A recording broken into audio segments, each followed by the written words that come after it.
Entonces, si esta área que está aquí en esta cola izquierda es alfa sobre 2, el valor de z que determina esa área va a ser z sub alfa sobre 2.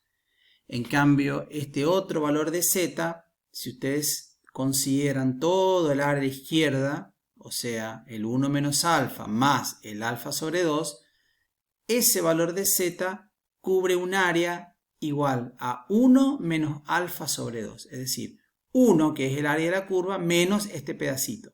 ¿Sí? Entonces a ese valor de z lo llamamos 1 menos alfa sobre 2. Recuerden que por simetría de la distribución normal, este valor de la izquierda es negativo y este es el valor positivo, pero en valor absoluto es el mismo. Entonces, vamos a ver cómo se construyen los intervalos de confianza. Entonces, vamos a ver que hay dos casos. Uno, varianza poblacional conocida y la varianza desconocida. El primer caso es simplemente a modo de comprender la construcción de los intervalos, pero en la práctica casi nunca se da. El punto 2 sí es lo más habitual, que uno desconozca la varianza poblacional. De todas maneras, el hecho de que no se conozca la varianza poblacional es muy habitual, pero pueden existir casos donde se conozca por otros estudios que se han hecho anteriormente esa varianza y entonces se la pueda utilizar en una estimación actual. Ambos casos van a darse bajo el supuesto de que las variables aleatorias con las que vamos a trabajar siguen una distribución normal. Ojo, sin este supuesto nosotros no podemos aplicar los procedimientos que vamos a ver ahora, salvo que pueda conseguir un tamaño de muestra grande. En ese caso, gracias al teorema central del límite que vimos hace un par de clases, podemos usar la distribución normal para la media muestral. Pero bueno, salvo ese caso, vamos a centrarnos a ver qué pasa cuando conozco la varianza y cuando no conozco la varianza poblacional. Entonces, varianza poblacional conocida. Esta fórmula que ven acá es quizás, cuando ustedes lo miran de esa forma, pareciera inentendible, ¿no? ¿Qué es la z sub 1 menos alfa? Bueno, esto es lo que acabamos de ver recién. El valor de z sub 1 menos alfa sobre 2 es este valor que está aquí a la derecha. ¿Sí? Y el otro valor de z es el que está aquí, que se llama, o que le llamamos, z sub alfa sobre 2. Así que lo primero que yo tengo que hacer es, una vez definido el nivel de confianza con el que quiero trabajar, es decir, 1 menos alfa es igual a 0,95, por ejemplo, eso me va a permitir encontrar esos dos valores de z. Raíz de n, ¿qué es n? N es el tamaño de la muestra, así que no hay nada raro ahí. X barra es la media muestral y sigma es el valor de la desviación estándar poblacional, es decir, la raíz cuadrada de la varianza que se supone conocida. Entonces, el procedimiento de estimación, ya sea puntual o por intervalo de confianza, consiste en tomar una muestra aleatoria de la población, calcular un estadístico y a partir de ahí hacer la estimación. Puntual, si yo solamente voy a dar un valor posible del parámetro, o por intervalo si tengo que aplicar esta fórmula. Entonces, 1 menos alfa lo voy a tener que elegir. Si, por ejemplo, en un ejercicio yo no les aclaro el valor de 1 menos alfa, ustedes lo pueden elegir. Generalmente se elige 0,90, 0,95 o 0,99. Es decir, 90% de confianza, 95% o 99%. Entonces, vamos a un ejemplo para ver cómo aplicamos esa fórmula. Entonces, consideramos una empresa que vende semillas y desea estudiar, o mejor dicho, desea estimar la altura promedio de un sorgo forrajero. Es decir, nosotros tenemos un campo sembrado con esa semilla, con un sorgo forrajero que ya está a punto de ser cosechado, y por supuesto que la altura de estas plantas son distintas, es decir, es una variable. La variable altura de plantas es una variable que nosotros la vamos a estudiar. Y esa variable se distribuye normal en la población. Ese es el supuesto que vamos a usar siempre. Se distribuye normal. ¿Sí? Ahora, ¿cuál es la esperanza de esa variable? Desconozco, es mu. ¿Sí? ¿Cuál es la desviación estándar? Bueno, en este caso dice que es 22 centímetros. ¿Sí? Eso es lo que yo les decía recién. A veces uno parece como ilógico decir, como si yo quiero estimar mu, tengo como dato sigma. Si supuestamente para calcular la varianza uno necesita la media aritmética, ¿cómo puede ser que conozca lo más difícil y lo más fácil no conozca? Bueno, como ya les dije, hay veces que por estudios anteriores la varianza se puede llegar a conocer, es muy raro, pero bueno, si se llega a conocer, la uso en este caso. Entonces, quiero estimar mu. ¿Qué hago? Tomo una muestra, en este caso de 50 plantas, y calculo la media muestral. En este caso me dio 130. Como tengo sigma, ahí pongo el valor de sigma, lo voy a usar en la fórmula. Y voy a construir dos intervalos de confianza. Para mu, intervalo de confianza para mu. Siempre hay que aclarar, el intervalo es para qué parámetro, para sigma cuadrado, para mu, para p, la proporción. Bueno, uno tiene que saber para quién es el intervalo. Voy a construir un intervalo al 95% y otro al 99% de confianza. Entonces, esta fórmula ahora va a tener un sentido. ¿Por qué? Porque acá donde dice va x barra, la media muestral, voy a poner 130. Donde dice z sub alfa menos 2, sub 1 menos alfa menos 2, esto ustedes lo buscan en la tabla.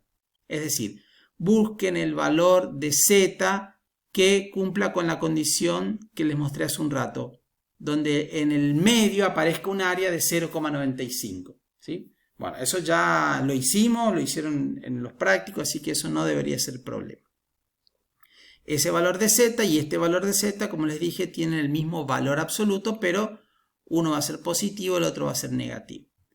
Acá en sigma pongo el valor de sigma que me da el problema, que es 22, y raíz de n es raíz de 50. ¿Sí? Bien.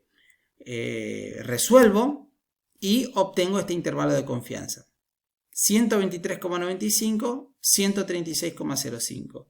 O sea que este intervalo contiene a mu con un 95% de confianza. Este intervalo que va de 123,95 a 136,05 contiene a mu con un 95% de confianza. Bueno, aquí voy a hacer lo mismo, pero ¿qué es lo que cambia? Cambia el valor de z. Fíjense que todo lo demás es exactamente igual. ¿Pero por qué cambia el valor de z? Porque cambió el nivel de confianza. Ahora, esa área verde que teníamos hoy en esa curva normal es más grande. O sea que los valores de z ahora están más alejados del 0 y llegan hasta 2,57. ¿Sí?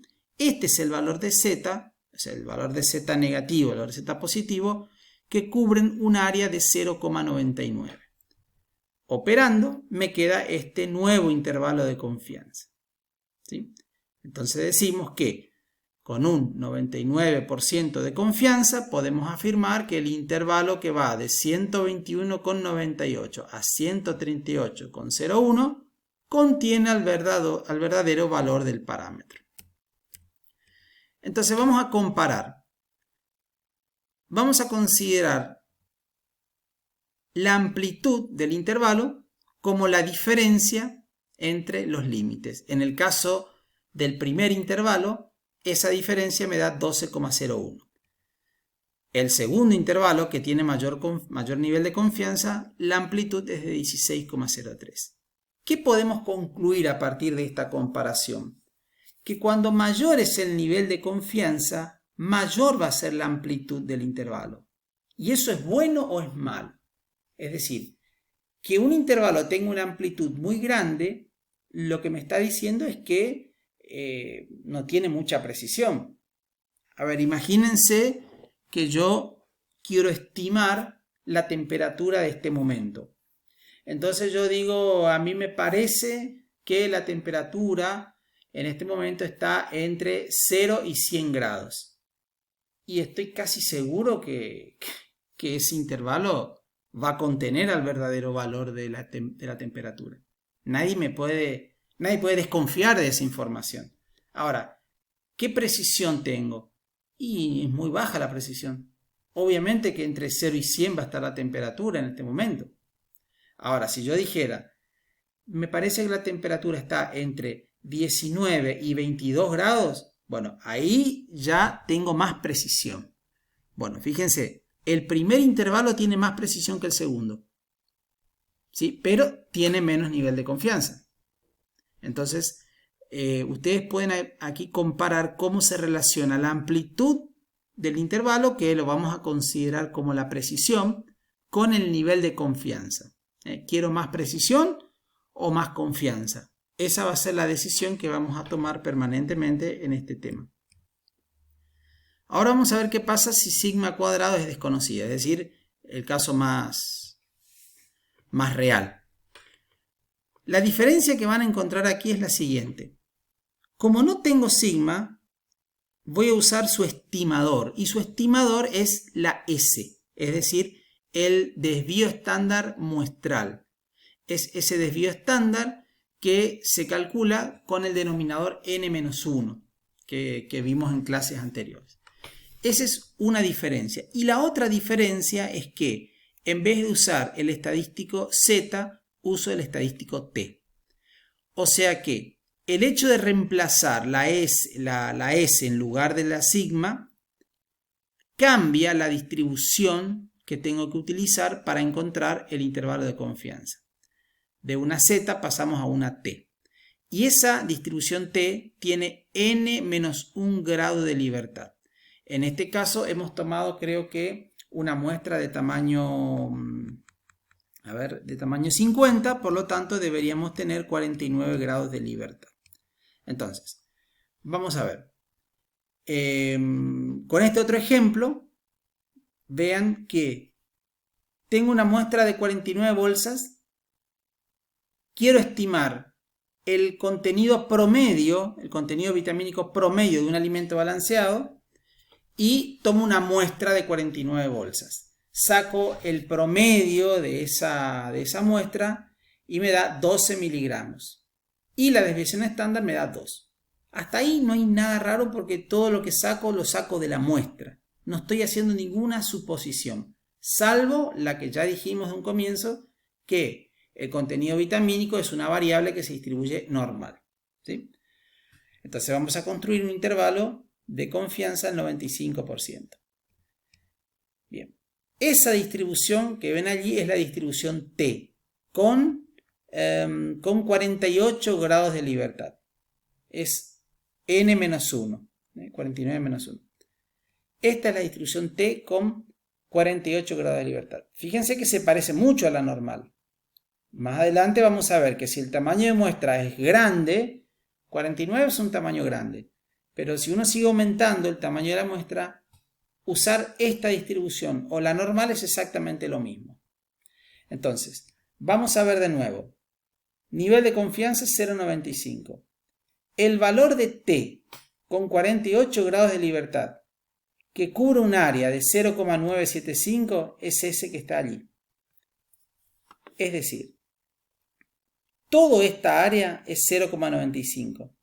Más este pedacito que está acá, que sería 0,05, me da esta probabilidad, 0,975.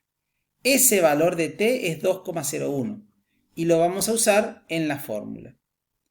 Entonces, reemplazando, obtengo el intervalo de confianza para mu con un 95% de confianza, ¿sí? Bien, de esa forma entonces hemos estimado por intervalo el mismo parámetro, pero bajo dos condiciones distintas. Por un lado, conociendo la varianza poblacional y por otro lado, con varianza desconocida.